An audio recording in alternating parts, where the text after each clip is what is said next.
look, this section is the section, the most odious section in this short piece of legislation, but piece of legislation with far-reaching consequences. It cuts the annual respite care grant from 1,700 to 1,375.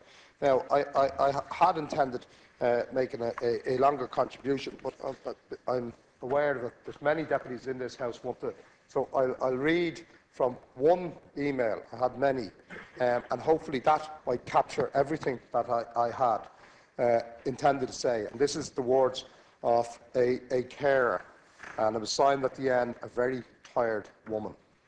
I am a mother of 3 children, 2 of whom have special needs. My children need 24/7, 365 days care.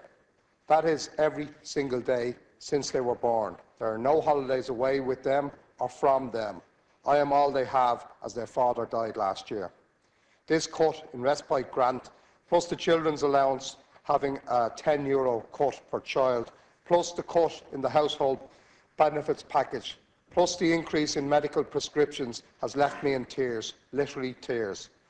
As a one-income family, I can't work as my daughter has so many therapies and hospital appointments. There is no job in the land that would employ me if I was to go to Galway Monday for hospital appointments, Dublin for treatments Thursday, and the other side of Mayo for dental treatments another day, let alone the rare but needed speech therapy that was hard fought for. I barely am able to pay for the car that takes us to all of these places by the domiciliary care allowance, and the tax and insurance is paid for by the respite grant. The petrol is almost covered by the children's allowance, but not now.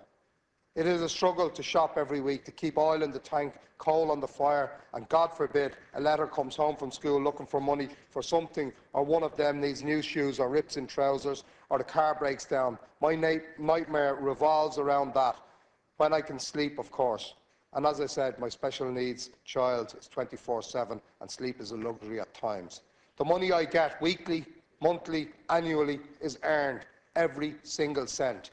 €325 is small change to most in this government. It's a meal for the buddies, and the €20 a month I am losing on children's allowance is the equivalent to 1 bottle of wine with that meal. Small change for those who can change our lives while they've never known financial insecurity or what it is to ceiling stare in fright and fear, thinking and worrying about how am I going to last another 3 days with no money in my purse or bank. This government has its heart against the wall, though. They know that we can't protest in the thousands that we are, because we can't bring the people we care for out of their homes into the streets in a lot of cases. They know we will never abandon our people like this government has. That's part of a longer email. I urge you, Minister, to look at your conscience and look at the collective conscience of this government and reverse this cut. Oppose or delete this section out of this piece of legislation, because the despair and distress that's contained within that email, I think, captures it all.